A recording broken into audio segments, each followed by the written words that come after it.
Good morning बच्चों, स्वागत है आप सभी का फिर से एक बार। चैप्टर 1 हम पढ़ा रहे थे और चैप्टर 1 में हमने कुछ चीज़ों के बारे में डिस्कस किया था। तो चूंकि इस साल सिलेबस से वो बाहर हो गया, इसलिए हम उसको वहीं पे स्टॉप कर देते हैं और चैप्टर नंबर 2 स्टार्ट करते हैं। चैप्टर नंबर 1 में जो भी बाकी चीज़ें हैं, जो भी बाकी जो टॉपिक्स हैं, उनके बारे में हम लोग बाद में बात करेंगे, बाद में चर्चा करेंगे। तो अभी फ़िलहाल हम सॉल्यूशन चैप्टर स्टार्ट कर रहे हैं। चैप्टर नंबर 2 आपका है बिलियन। बिलियन क्या होता है, इसके बारे में हम लोग चर्चा करेंगे। तो आप इससे पहले छोटी कक्षाओं में ही मिक्सचर के बारे में पढ़े हैं, मिश्रण क्या होते हैं। तो हमने पदार्थों को दो भागों में बांटा था। एक बांटा था प्योर सब्सटेंस के रूप में, शुद्ध पदार्थ के रूप में, और दूसरा अशुद्ध पदार्थ के रूप में। पदार्थ को हमने दो भागों में बांटा। एक बांटा था शुद्ध पदार्थ और दूसरा अशुद्ध पदार्थ के रूप में। तो अशुद्ध पदार्थ जो होता है प्योर सब्सटेंस, इसको भी हमने दो रूपों में क्लासिफाई किया था। एक आपका होता है तत्व, एलिमेंट, और दूसरा होता है यौगिक यानी कंपाउंड। और दूसरा जो भाग था मिश्रण था, और मिश्रण को हमने दो भागों में इसको भी बांटा था। एक होता है समांगी मिश्रण और दूसरा होता है विषमांगी मिश्रण, यानी homogeneous mixture and heterogeneous mixture. Homogeneous mixture क्या होता है, जिसमें मिश्रण का अवयव हर जगह समान हो। तो बिलियन भी आपका क्या होता है, एक होमोजीनियस मिक्सचर होता है। यानी बिलियन क्या है, एक समांगी मिश्रण है। मिश्रण तो है लेकिन ये समांगी मिश्रण है, यानी हर जगह इसका कंपोजिशन क्या होगा। बिलियन चैप्टर जब स्टार्ट किया है तो नीचे एक रेड कलर से हेडलाइन किया हुआ है कि शरीर में लगभग सभी प्रक्रम किसी न किसी बिलियन में घटित होते हैं। यानी हमारे शरीर के अंदर जो भी प्रोसेस होते हैं, बायोकेमिकल प्रोसेस जो होते हैं, वो लगभग किसी न किसी सॉल्यूशन फेज में ही एग्जिस्ट करते हैं। आप जानते हैं कि लेबोरेटरी में अधिकतर जो अभिक्रियाएं होती हैं वो भी क्या होती हैं, बिलियन के रूपों में ही पाई जाती हैं। आप देखे होंगे जैसे लिखा होता है कंसंट्रेट सल्फ्यूरिक एसिड एक्वस, यानी सल्फ्यूरिक एसिड को क्या किया गया है, जल में घोला गया है, यानी एक बिलियन तैयार किया गया है। थोड़ा सा हम परिचय के बारे में जो दिया हुआ है उस पर डिस्कस करते हैं। थोड़ा सा एक तरफ हम देख लेते हैं। लिखा हुआ है कि सामान्य जीवन में बहुत कम पदार्थों से हम लोग, शुद्ध जो पदार्थ हैं उन शुद्ध पदार्थों से बहुत कम हम क्या है, परिचित हैं। अधिकांशतः जो भी चीज़ें एग्जिस्ट करती हैं वो क्या होती हैं, दो या दो से अधिक पदार्थों के मिश्रण होते हैं। उनका जीवन में उपयोग महत्व तो उनके संगठन पे डिपेंड करता है। जैसे पीतल क्या है, यह भी एक मिश्रण है, ये एक समांगी मिश्रण है। इसको हम क्या कह सकते हैं, बिलियन कह सकते हैं। ऐसे और भी बहुत सारे हो सकते हैं। जर्मन सिल्वर है, कापर, जिंक, निकिल का क्या है, एक मिश्रण है। कांसा, तांबे और क्या होता है, टीन का मिश्रण होता है। कापर और टीन का मिश्रण होता है। आप जानते हैं जो सोना हम यूज करते हैं ज्वेलरी के लिए, जो हम गोल्ड यूज करते हैं, वो भी क्या होता है, एक मिश्रण ही होता है, एक बिलियन होता है, क्योंकि शुद्ध सोने से ज्वेलरी नहीं बनाई जा सकती है।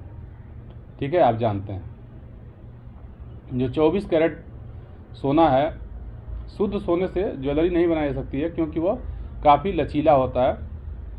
इसलिए उसमें चांदी या थोड़ा सा कापर हम मिला देते हैं। तो और भी बहुत सारी चीज़ें दी गई हैं, इसको एक बार आप देख लीजिएगा। हम आगे बढ़ते हैं, बात करते हैं बिलियनों के प्रकार। तो बिलियन क्या होता है, दो या दो से अधिक अवयवों का समांगी मिश्रण होता है। पहले ही बताया, यह एक होमोजीनियस क्या है, मिक्सचर है।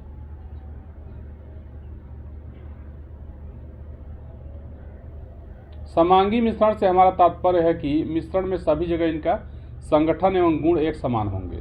तो पहले ही बताया कि इनका कंपोजिशन जो होता है वो क्या होता है, यूनिफॉर्म होता है।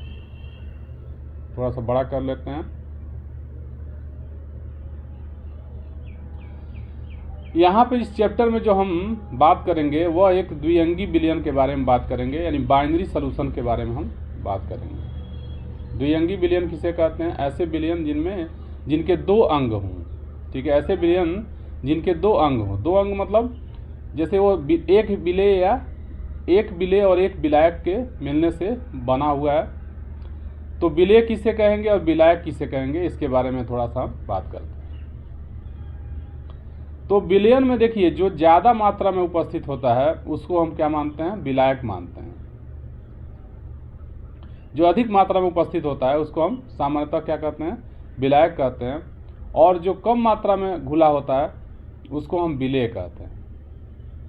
जो ज़्यादा मात्रा में होगा वो क्या करेगा? अपने अंदर जो कम मात्रा में उपस्थित है उसको वह घोल लेगा। इंग्लिश में हम क्या कहते हैं? उसको सॉल्यूट कहते हैं। विलेय को सॉल्यूट कहते हैं और विलायक को सॉल्वेंट कहते हैं, और विलयन को आप जानते हैं सॉल्यूशन कहते हैं।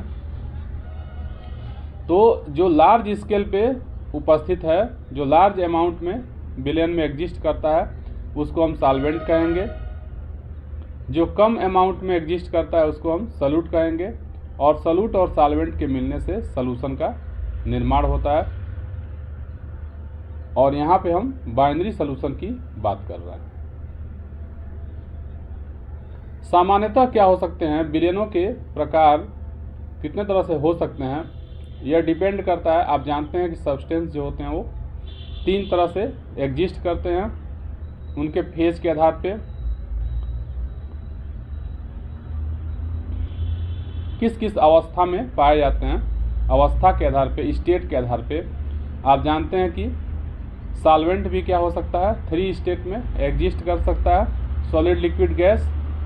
और सॉल्यूट भी 3 स्टेट में एग्जिस्ट कर सकता है, सॉलिड, लिक्विड, गैस के रूप में। तो इस आधार पे 3 3 जा 9, यानी 9 तरह के सॉल्यूशन क्या होने चाहिए? एग्जिस्ट होने चाहिए।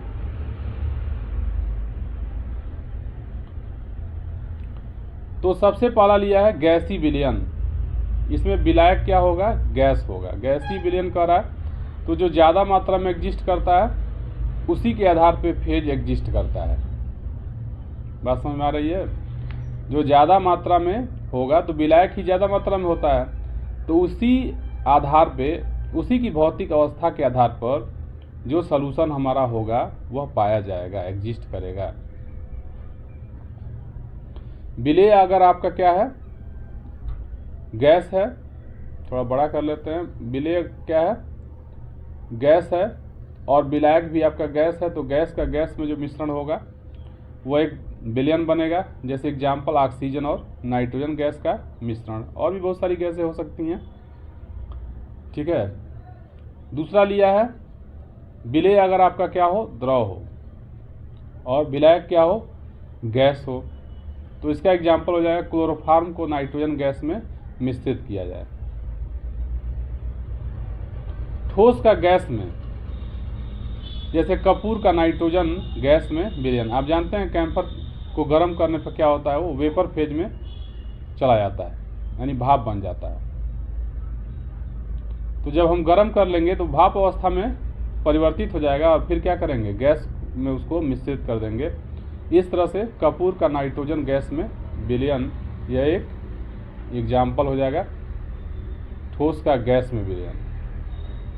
फिर हम लिक्विड सॉल्यूशन की बात करते हैं, द्रव विलयन की बात करते हैं। विलेय अगर गैस हो, विलायक आपका द्रव हो, तो गैस का द्रव में विलयन का एग्जाम्पल हो जाएगा। जैसे जल में घुली हुई ऑक्सीजन।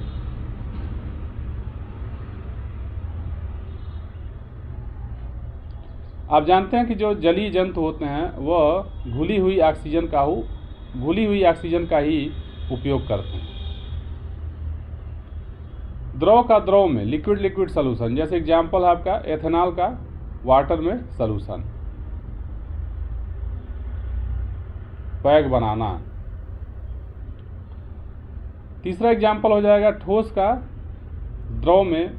जैसे मान लीजिए सबसे अच्छा एग्जाम्पल हो जाएगा नमक का, नमक को जल में घोल लीजिए तो अभी एक विलयन हो जाएगा।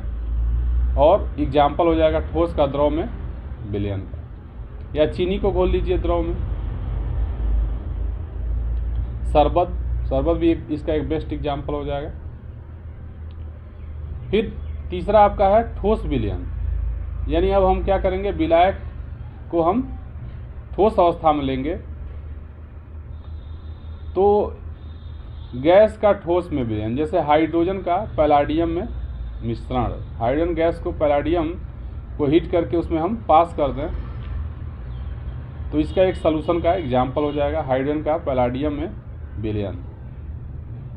दूसरा है द्रव का ठोस में, पारे का सोडियम के साथ अमलगम। पारा क्या है, लिक्विड स्टेट में पाया जाता है, और सोडियम आप जानते हैं किस में पाया जाता है, ठोस अवस्था में पाया जाता है। तो पारे को अगर हम क्या करें, सोडियम के साथ अमलगम बना लें तो इसका एग्जाम्पल हो जाएगा। और तीसरा आपका है ठोस का, ठोस में तो इसका एग्जाम्पल हम पहले बताएं, ज्वेलरी बनाने के लिए आप जानते हैं, ठीक है, सोने का प्रयोग किया जाता है और सोने में उन दोनों को गर्म करके कॉपर को और गोल्ड को हीट करके आपस में मिला दिया जाता है। तो इस तरह से देखिए सॉल्यूशन हो गया, इंट्रोडक्शन हो गया उसका, और कितने तरह के विलयन क्या करते हैं, एग्जिस्ट कर सकते हैं, इसके बारे में हमने बात की।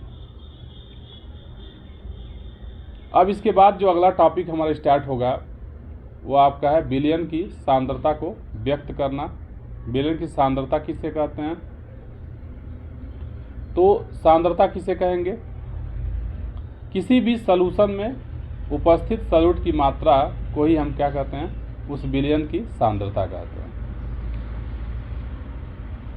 थोड़ा सा रोड पे घर होने के कारण बगल से गाड़ियों की आवाज़ आ सकती है, तो उसको आप इग्नोर करिएगा, क्योंकि उसका कोई इलाज नहीं हमारे पास है, क्या कर सकते हैं, हम भी इग्नोर करते हैं। थोड़ा सा दिमाग तो उधर जाता ही है पढ़ाते समय, लेकिन इग्नोर करते हैं।